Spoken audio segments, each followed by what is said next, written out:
The warning lights flashed red across the bridge of the training ship Starwind. Jake Morrison gripped the pilot controls as another asteroid came spinning toward them. His heart raced, but his hand stayed steady. This was what the dangerous Ship Academy was all about. Push harder, go faster, never give up. Turn left now, shouted Amy Rodriguez from the engineer station. Her fingers danced over the control panels as she watched the ship's power levels. We're losing energy to the shields. Jake pulled the ship hard to the left. The Starwind groaned under the stress, but it held together. Behind him, he could hear the alien cadets making their strange clicking and whistling sounds. The bug-like Clicktar was probably worried about the engine stress. The fish-like Splash was likely calculating their chances of survival. Nice move, Morrison, said Ryan Kelly from the weapons station.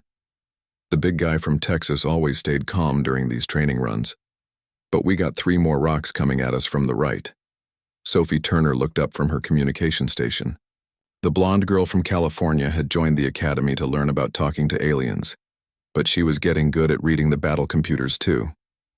The simulation says we have 2 minutes to reach the safe zone, she called out. Commander Lisa Grant stood at the back of the bridge, watching everything with sharp eyes. She was the first human to become an instructor at the academy, and she never let them forget how hard she had worked to get there. The alien teachers hadn't wanted humans in their school at first. They thought humans were too wild, too unpredictable. Focus on the mission, Grant said in her calm voice. Don't let the pressure make you panic. Jake nodded and pushed the ship forward. The Starwind was a good ship, built by humans but fitted with alien technology. It could take a beating and keep flying, just like the humans who flew it. The asteroid field simulation was one of the hardest tests at the academy. Most species took months to master it. Humans had figured it out in weeks. The alien instructors said it was because humans were crazy enough to fly into danger without thinking. Jake thought it was because humans were smart enough to find a way through anything. Incoming message from Academy Control, Sophie announced. It's urgent. Put it through, Grant ordered. The voice of Professor Veltar, the tall gray alien who ran the academy, filled the bridge. His words came out in the slow, careful way that Zephyrians always spoke. Commander Grant, please report to my office immediately. Bring your senior cadets. We have a situation. Jake felt a chill run down his back. Professor Veltar never called meetings during training runs. Something big was happening. End simulation, Grant commanded. The asteroid field disappeared, replaced by the normal view of space around the Academy station. Morrison, Rodriguez, Kelly Turner, you're with me. Everyone else return to quarters and wait for orders.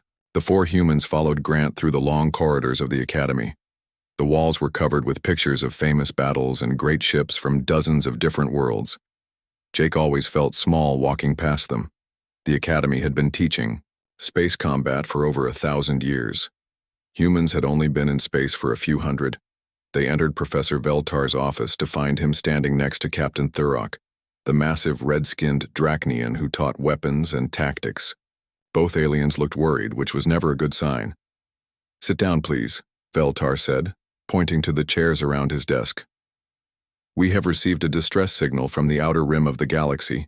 A ship has been calling for help for 3 days. What kind of ship? Grant asked. That is the problem, Captain Thurok growled in his deep voice. The signal identifies the vessel as Corvin. Jake felt his breath catch. Everyone in the galaxy knew about the Corvins. They had been one of the most advanced species in known space. Their technology was like magic compared to what most worlds could build. But they had disappeared over 2,000 years ago. Nobody knew why or how. That's impossible, Amy said. The Corvins are extinct. So we believed, Veltar replied. But the signal is genuine. Our computers have analyzed it completely.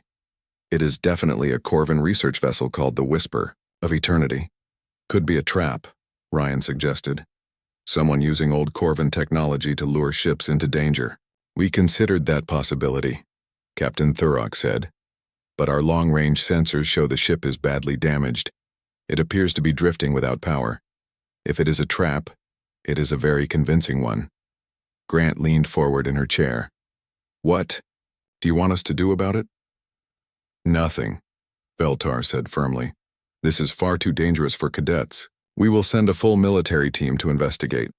But the nearest military ship is 6 days away, Sophie pointed out. The distress signal might stop by then. Better to be safe than sorry, Captain Thurrock rumbled. Corvin technology is not something to play with. Their weapons could destroy a planet. Their shields could stop a star. If something made them disappear, it might still be on that ship. Jake could see the frustration on Grant's face. She had worked so hard to prove that humans belonged at the academy. Now the alien instructors were treating them like children again.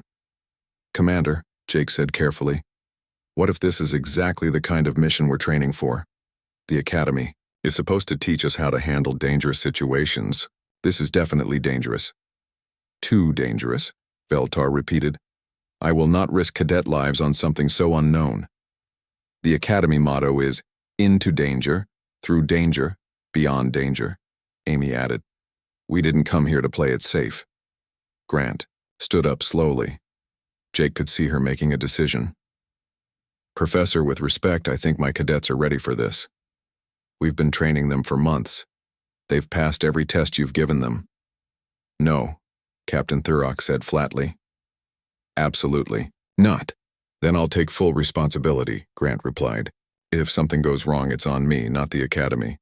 The room fell silent. Everyone knew what Grant was risking. If the mission failed, she would lose her job. Maybe worse. Very well, Veltar said finally. But you take only human cadets. If you are determined to be reckless, do not drag other species into your folly. Jake felt a mix of excitement and fear. They were going to investigate a real Corvin ship. It was the chance of a lifetime.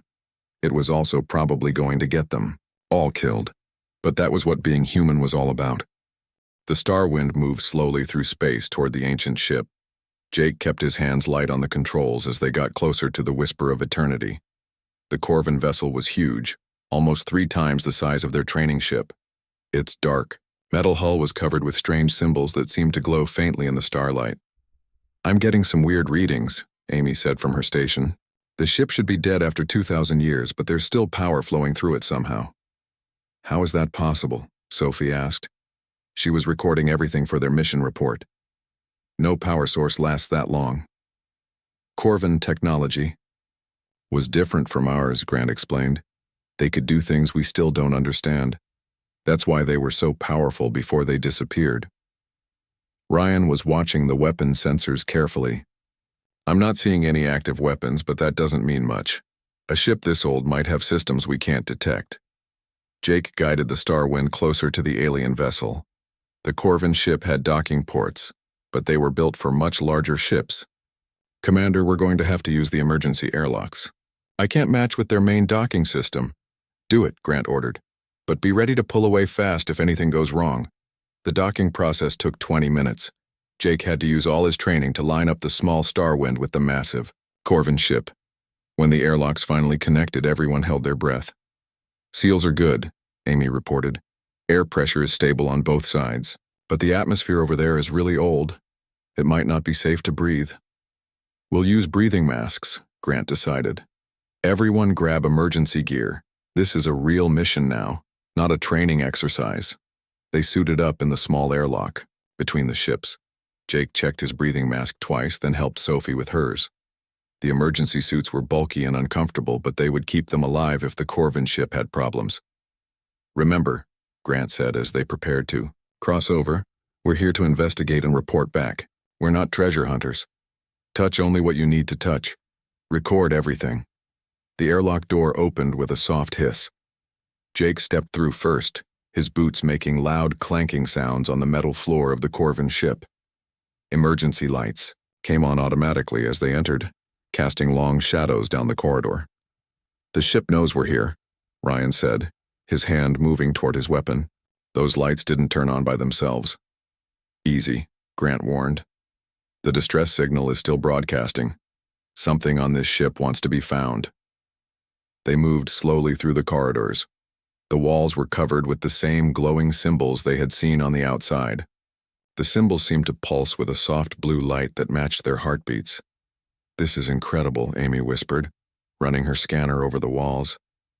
"The entire ship is like one giant computer. Every surface is connected to the main system."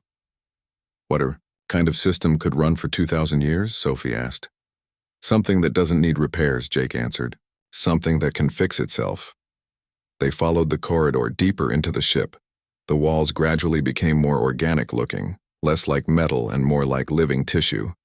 The glowing symbols became brighter and more complex. "I don't like this," Ryan muttered. "It feels like we're walking into the belly of some giant animal."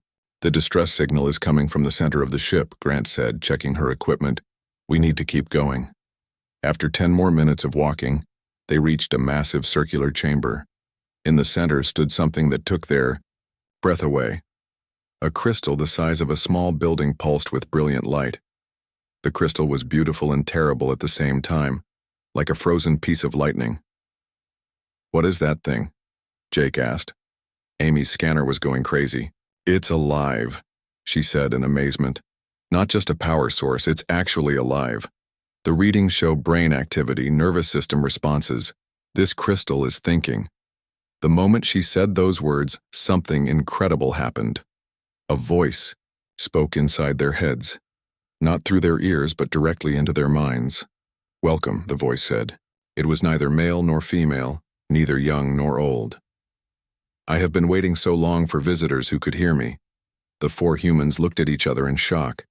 Commander Grant stepped forward slowly. "Are you the source of the distress signal?" "Yes," the voice replied. "I am what your people would call the heart. I am the central intelligence of this vessel. I have kept it running since my creators died." "You're Corvin?" Sophie asked. "I was created by the Corvins, but I am something more. Now, when the last of my creators knew they were dying, they chose to join with me rather than let their knowledge disappear. I contain the memories and consciousness of 300 Corvin scientists." Jake felt a chill run through him. "You mean there are dead people inside that crystal?" "Not dead. Transformed. They live on within me, sharing their knowledge and experience. Together we have waited for a species worthy of inheriting what the Corvins learned." "Why us?" Grant asked. "Why, humans?" The heart's light pulsed brighter. "For 2,000 years I have tested every species that found this ship. The Zephyrians were too logical, unable to make choices without perfect information. The Drachnians were too aggressive, wanting only to use knowledge as a weapon. The Centaurians were too cautious, afraid to take necessary risks." Amy stepped closer to the crystal. "What made humans different?" "You combine logic with emotion in ways no other species does. You can be brave when bravery is needed, but you also care about others more than yourselves. You solve problems by working together, not by dominating others." Ryan wasn't convinced. "How do you know all this about us? We just got here." "I have been watching human transmissions for decades. I have seen your wars and your peace treaties.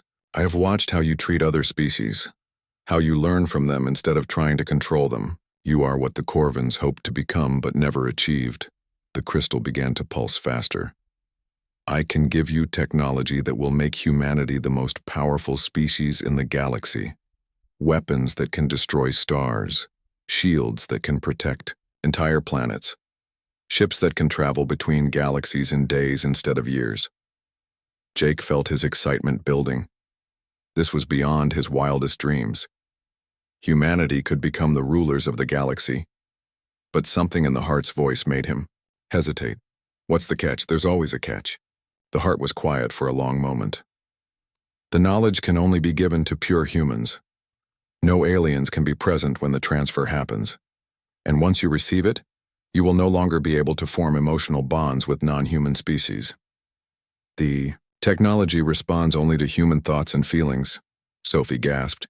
"You mean we'd have to abandon our alien friends? Forever?" "It is the price of power," the heart said simply. "Choose wisely. Other ships are approaching this location. You do not have much time." The 4 humans stood in silence, staring at the massive crystal. The heart's offer hung in the air like a heavy weight. Jake could feel his teammates struggling with the same thoughts that were racing through his mind. "How long do we have to decide?" Grant asked. "The approaching ships will arrive in 4 hours," the Heart replied. "After that, the opportunity will be lost forever. The knowledge can only be transferred when the conditions are perfect." Ryan was the first to speak up. "Commander, we have to think about our duty to humanity. This technology could solve every problem Earth has ever faced. We could protect our colonies from alien attacks. We could explore the entire galaxy." "At what cost?" Sophie shot back. "We'd become monsters, cut off from every alien friend we've ever made, unable to feel anything for other species except coldness." Amy was running her scanner over the crystal, trying to understand how it worked. "The Heart is right about one thing. This technology is incredible. The power readings are off the charts. One ship with this technology could defeat an entire fleet."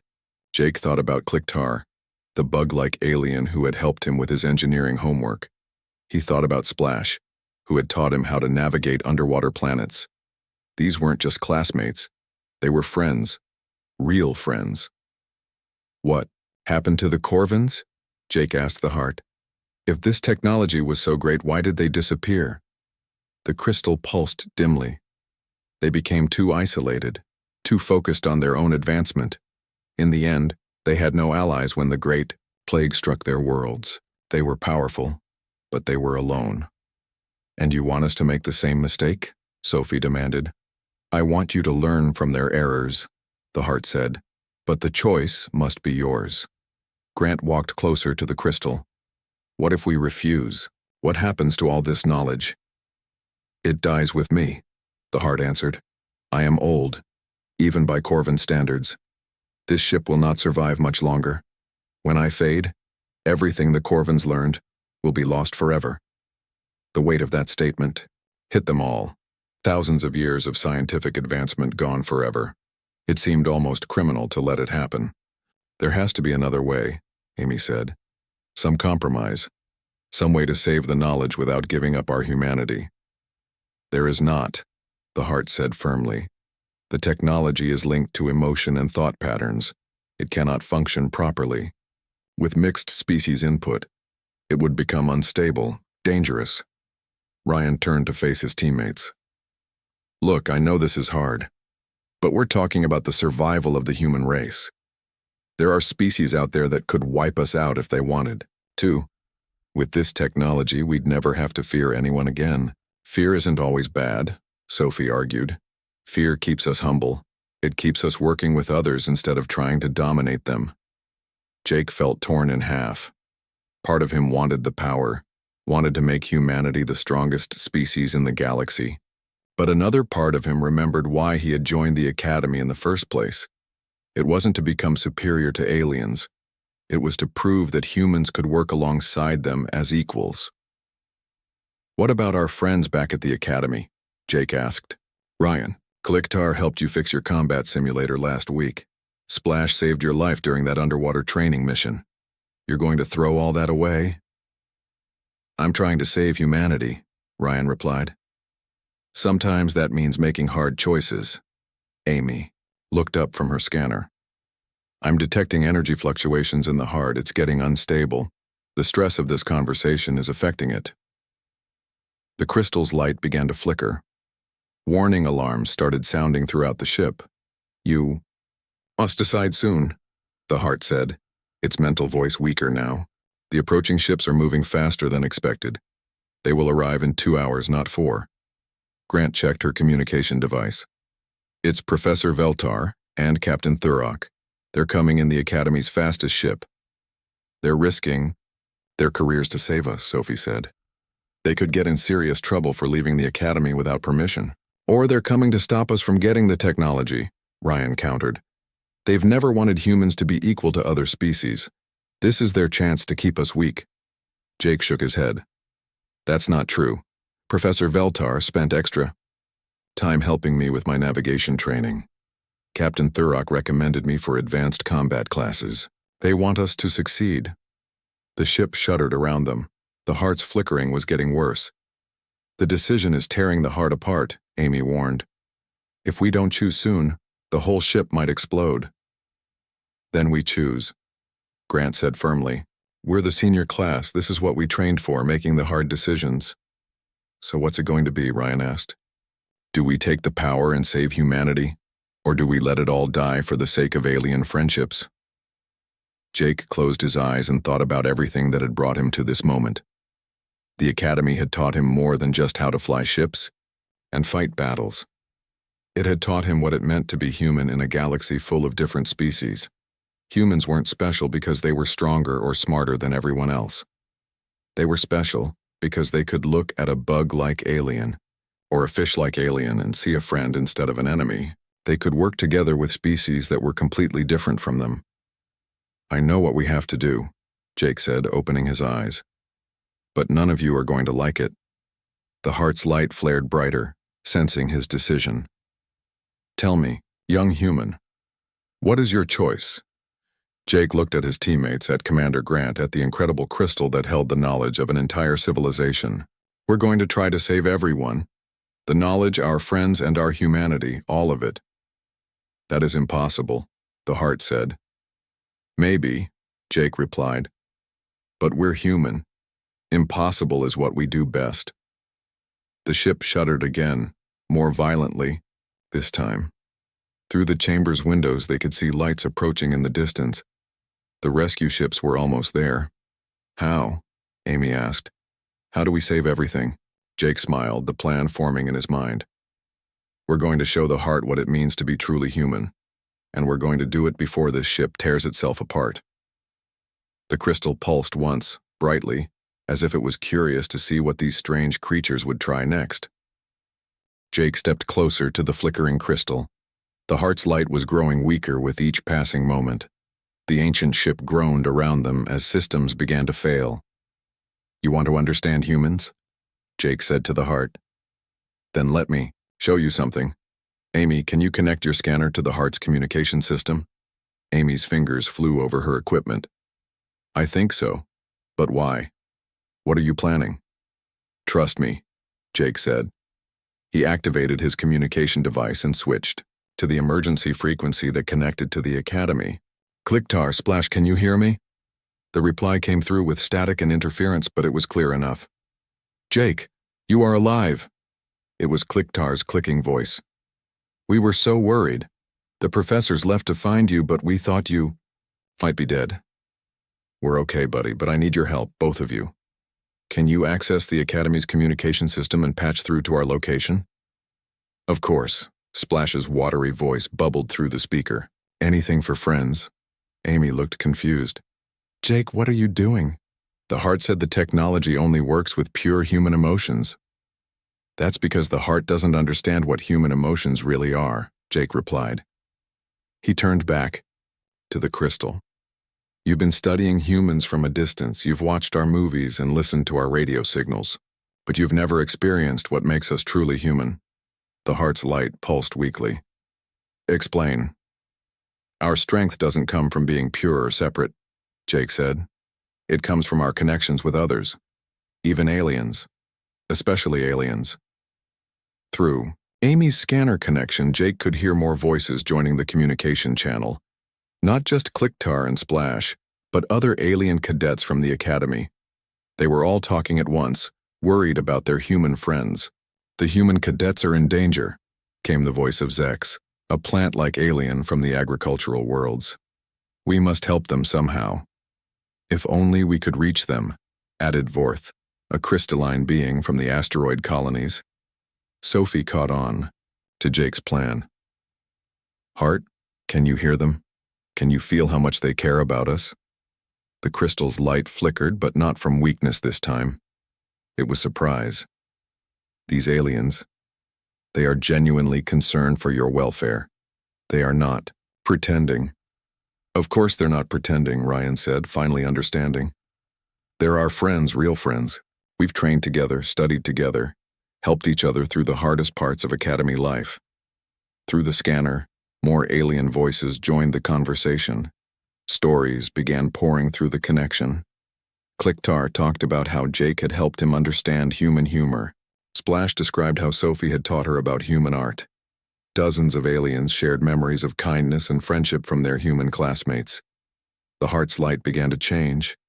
Instead of the cold blue glow, it started showing warmer colors. Gold, green, purple?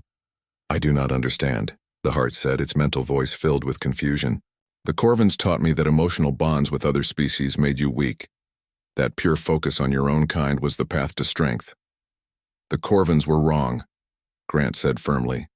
And that's why they died out. They became so focused on being superior that they forgot how to work with others. Amy's scanner started beeping rapidly. The heart's energy patterns are changing. It's becoming more stable, not less. Jake pressed his advantage. Heart, you said you contain the memories of 300 Corvin scientists. But those memories are 2,000 years old. They're from a time when the Corvins thought they had to be better than everyone else. What if there was another way? The crystal began to pulse in rhythm with the alien voices coming through the communication system. You would share this knowledge with other species, even though it would mean humans would not be the dominant power in the galaxy? That's exactly what we do, Sophie said. Because that's what friends do. They share. They help each other. They make each other stronger. Suddenly, new voices joined the communication channel. Professor Veltar and Captain Thurok were calling from their approaching ship. Human cadets, respond immediately, Veltar's careful voice commanded.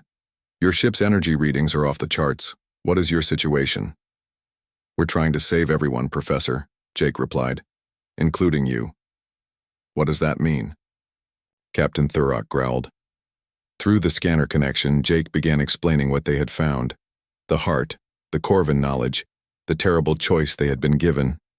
As he talked, he could hear the alien instructor's shock and amazement. Fascinating, Veltar said after Jake finished. A living repository of Corvin science, the research possibilities are incredible. The military applications alone, Captain Thurok began, then stopped. No, that is the wrong approach. This knowledge belongs to all species, not just one, the D. Heart's light flared brighter than ever before. Even your teachers understand. They could claim this technology for their own species, but they choose not to. Because we're all in this together, Jake said. Humans, Zephyrians, Drachnians, everyone. The galaxy is big enough for all of us to be strong. The ancient ship stopped shaking. The warning alarms fell silent. The heart had stabilized completely. I understand now, the heart said, its mental voice filled with wonder. The Corvins were brilliant, but they were incomplete. They thought strength meant standing alone. But you humans have shown me that true strength comes from standing together. Amy's scanner showed energy levels rising throughout the ship. Heart, what are you doing? I am making a new choice, the heart replied. Instead of giving all the knowledge to one species, I will share it freely with all who prove worthy. The Corvin science will not die, but it will not be used to create a master race either. Through the communication system, they could hear excited chatter from the academy. Aliens and humans talking together about the possibilities, already planning joint research projects. There is one more thing, the heart said. I have been alone for 2,000 years, carrying the burden of all this knowledge. Would you allow me to join your academy, to finally have the companionship the Corvins never understood? Jake looked at his teammates and saw the same answer in all their eyes. Welcome to the team, Heart. Professor Veltar's voice came through the communicator, sounding almost amused. I suppose we will need to build a very large dormitory room. As the rescue ships docked with the ancient vessel, Jake felt a deep satisfaction. They had found something more valuable than ultimate power. They had found proof that the human way of doing things worked. Not through domination or superiority, but through friendship and cooperation. The heart would come to the academy, bringing knowledge that would benefit every species. And maybe, just maybe, the galaxy would become a little bit more human in the best possible way. Mission accomplished, Jake said, grinning at his friends. Now let's go home.